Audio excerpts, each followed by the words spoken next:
Wayno just crashed out on Dave East and finally drew the line in the sand. Welcome back to my channel, you guys. I'm doing a reaction to Dave East exposed and put on blast for his disgusting behavior. And this was a long time coming because whenever Wayno did interviews and they asked him about Dave East, more famously his Vlad TV interview, Wayno would always play nice. He would always kind of like skirt the line, but it was perfectly clear that Wayno and Dave East don't like each other. They don't care for each other. They didn't end on good notes. But Wayno will always be respectful until he did the Vlad TV interview where he's respectful and he felt like he skirted the issue and didn't throw Dave East under the bus. But as most rappers do, they still give you a call to try to police your speech. And once Dave East called Wayno after this Vlad TV interview or like hit him up, Wayno felt like Dave East was ungrateful for how charitable he's been to him. What ultimately happened with that relationship? I mean, by the time Paranoid came out, I was like, we weren't working together anymore. Really? Yeah. I mean, we was having our differences. You know what I mean? Like, we was having our differences because it was like, it's just certain things I just didn't want to be around. Like, at that time, Dave had a lot of homies. You know what I mean? He went through what every rapper go through. You know what I mean? You got 100 people. It was 4 people. Then it's 10 people. Then it's 20 people. Then it's more people than you can count. We had a situation one time where I got frustrated. I kicked everybody out the studio because we really needed to focus on making this project. And we just was having differences, man. It was this one situation. It's funny because I mean, Dave don't talk about nothing with me. You know what I'm saying? And I respect it, but it's still a story and it's still our story. You feel me? It's like I can't tell my story even to how I'm here today without him being in the chapter and vice versa. But it was one point where we was working on Paranoid. We was spending a lot of money in the studio. And all right, wait, before you leave, you need to go ahead and look into downloading Kalshi. Kalshi is a trading and betting app where you come on here and you can bet on trending elections, politics, sports, culture, crypto, committees, climate, economics, mentions, companies, financials, tech and science, music, and more. You can come on here and push climate and bet on the weather. Yes, literally the weather. And you can 93 times your money that you bet. All right, so say if you had $100, say if you had $100 and you wanted to bet $100, you can come on here, you can buy in dollars or buy in contracts. I usually buy in contracts. If I was you, I would bet no more than $25 starting off. And if you sign up through my affiliate link, you will also get $25 to place your first bet. You get that, place a bet. I flipped $25 to $100 plenty of times on here. Now, I didn't bet on climate, but I did bet on sports. Sports is a real big thing, especially the women's basketball game. I would highly suggest you bet on that. They also have live bets on here where you can come on here and place a bet right down. As soon as you download the app, you can come to live bets and bet on any games and just 10 times, 1 time, 2 times your bets. All right, so of course I get a $25 credit too when you sign up, but hey, you can do the same thing or share your referral link, but it's real money to be made on here. Other than that, go to my website, letshelpyougrownow.gumroad.com. You can come on here and get any courses, mainly music courses, but I also have courses for YouTube, TikTok. See, I have a TikTok, Let's Help You Monetize TikTok. If y'all want to get monetized on YouTube, TikTok, or anything like that, just social media in general, just get one of my courses. I also can help you set up a Shopify store. That way you can start selling your products, whether you're an artist or whatever. You can come on here and get my mixtape 2, Diary with Scorpio King, I Believed in Me When They Didn't, Deluxe, out right now. Only $17. You can get a feature from me. I also got free stuff on my website as well. So yeah, you also can become an affiliate and get 50% of commission. So if somebody come on my website and buy something, you get 50% of that. So say if somebody buys something that's worth $100, you get $50. It's straight like that. Other than that, go stream my new mixtape, I Believed in Me When They Didn't, Deluxe, out right now. Like, comment, and subscribe, and I'm out. for me, doing management, I had a tendency to kind of A&R my artists when I manage them. So it's like, I'm not only managing you, I might help you get a feature, or I might come to the table with an idea for a record. So I gave him a couple ideas for some records and shit, and he went to the studio. And then when I came to the studio, I got there, and it was a party. It's a bunch of people. They're not doing nothing. They just around, and none of these people were a part of like the core 10 that's together when we're on the road. Like, it's different than the people that's at his house that's around him. And when we on the road, I kicked everybody out. I said everybody. Like, I told everybody get out. And then he was recording something. I went off on a lot of his friends because I'm telling him like, yo, y'all just let him do anything.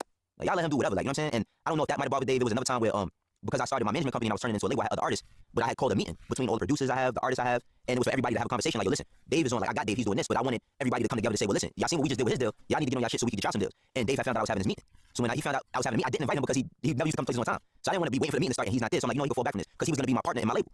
He ends up coming to the studio, he sits down, and he's upset that I didn't bring him to the meeting, but the meeting wasn't even about him. The meeting was for everybody to get their shit together. But I didn't see no reason for him to be here, you know? And it was nothing to slight him or nothing, but he was upset about that. He was really upset about that. So we started having these differences, you know what I mean? We started having these differences, and ultimately it led to him firing me. Dave East still had a problem with it. He still had a problem with that response.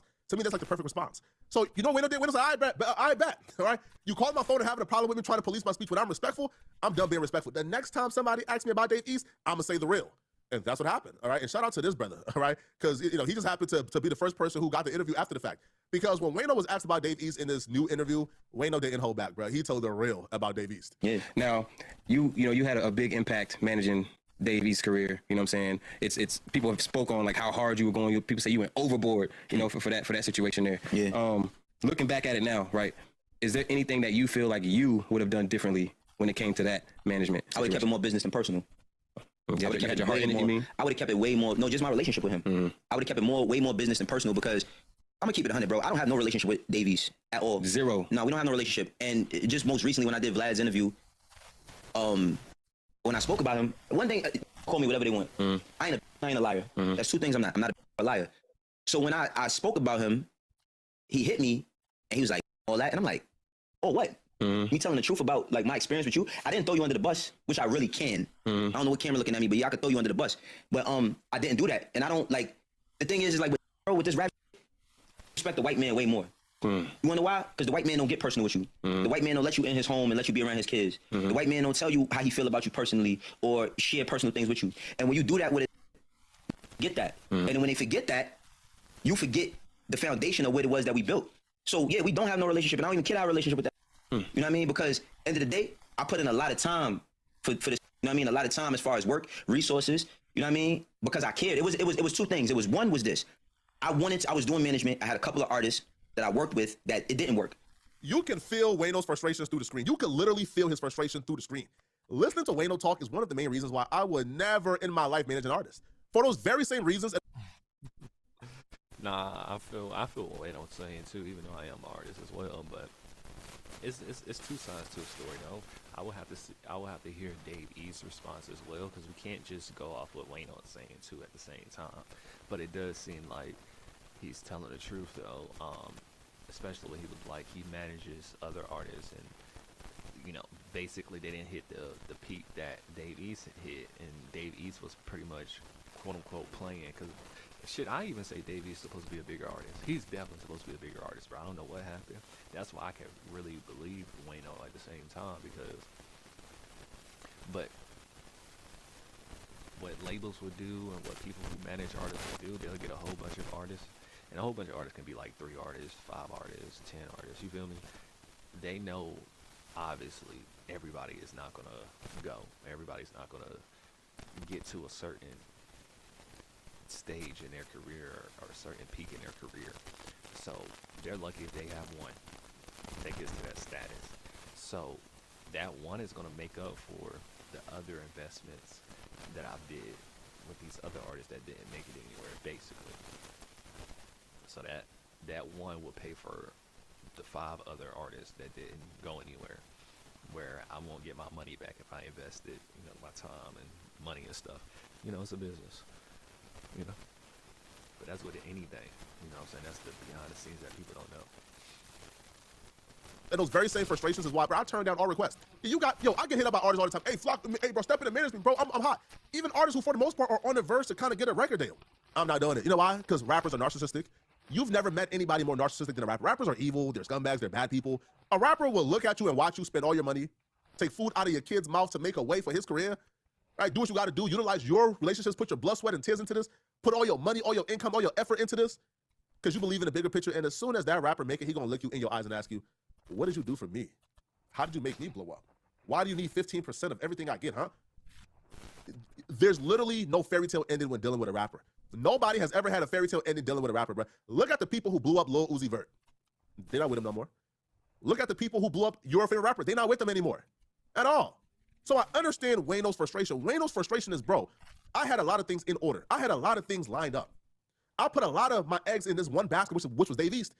And it was just, like, it was successful. It was something where, it was like a building block, right? The Dave East piece was like a building block. It was a strong foundation. I was about to build other things on top of that foundation that was going to make me rival the major labels. I was going to build an empire, and Dave East was a big building block to that. But as soon as I was about to build this huge house, this conglomerate, Dave East got selfish. Dave East pulled the plug. Dave East did everything to sabotage it. And because of that, Wayno is still upset and he's not letting it go. And then I had one that I was like, all right, if I could get one to work, it's going to grant opportunity, not just for me, but for whomever that is. And I could really build something off of that. And we built some real And at the point where we built some real that selfish is what crumbled everything. You know what I mean? I know, like, this is the first time I'm even speaking about this, and I don't mind speaking about it because I will speak about it more in detail on my platform if I feel that way. But I'm not going to sit here and lie every time a name come up and they say, oh, what happened? Oh, no, we just had our differences and we walked away. If you know me and my wife was together for mad long and you couldn't see we was inseparable at one time, and then one day we not together no more, and I say, yo, you say what happened, I say we grew apart. You're gonna accept that at the moment. But Right. you're gonna say, nah, it's not just that. Right. You know what I mean? Like that ain't just what happened. And the thing with, you know, with me and him was there was good times. There was very, very good times, but I can't talk about the good times without talking about the bad times because they're a product of one another. Right. You know what I'm saying? Like I'm not gonna say, oh no, he never fired me. You know what I mean? Right. Like I'm not gonna say he sugarcoat it to make his image look better. You know what I'm saying? Like I'm cool on all these rap, bro, for real. The ones I respect for know it, and the ones that don't, it is what it is. Situations like that put a bad taste in your mouth for rappers, period. Not necessarily. A lot of them have common traits. I think creatives, at one point or another, especially when they don't understand businesses, this is not about dude. I'm just saying, period. Right. Creatives have a problem with people monetizing their work. So if it's cool when they give you a check, but then when they say, yeah, I gave you a check, I want some back. But I'm the one that made, you know what I mean? Like I made this. And I wish, bro, as an independent media personality, I really wish that, not wish necessarily, but you know how great it would be to have a person come to me and say, oh, Wayno, I got a lot of resources, I got a lot of relationships. What you're doing is cool, but I can help you get to another level. And I'm gonna give you that, and all I want is a piece of that, a piece of what you get. That's more than enough for me, because I know what it takes. See, a lot of these, when you're not with them or around them, they don't think that you're doing anything. Right. They don't think that you have any value. And only a person that doesn't see the value in themselves wholeheartedly can't see the value in another person. You know what I mean? Like fire. I value myself, and I know what I put into what it is I do. So the people who try to help me do something, I value their time. I value their commitment. I don't give a if it's making a phone call, a text message, an email to tell somebody about what it is I'm doing or to bridge that gap a little bit further. I value that. But when you don't value a person, you can't. All I am is a dollar sign to you. Right. And why am I getting what I'm getting? You feel You me? know, shout out to my brother Danza. That's my dog. What? I told him I was coming to do your interview, and he's like, yo, Fred, he a solid dude. I'm gonna say this, and I don't say this about just anybody. Wayno is one of those dudes, and I think somebody said this about Takeoff. Yo, if you see somebody beefing with Wayno, they're the issue. Wayno is one of those dudes that if you got a problem with Wayno, that if Wayno is getting hostile or disrespectful with you, you earned it. Wayno don't bother nobody, bro. Yo, Wayno is one of those dudes who are like yo, Wayno is like if there was ever a thing as a perfect Muslim is Wayno. Like, bro, Wayno is a family man. He's a Muslim, and he really lives his life as a Muslim, right? He's kind. You know, like he's just a chill dude, and he leads with morals and principles and integrity, right? But Wayno ain't really shy to give his opinion either. And I feel like right now, and he kind of explained it as well during his interview, he was at a point where, you know, he kept quiet on a lot of things. He ain't really give his opinion. Being in media, he felt like he was being held back because he was trying to protect relationships with these rappers, right?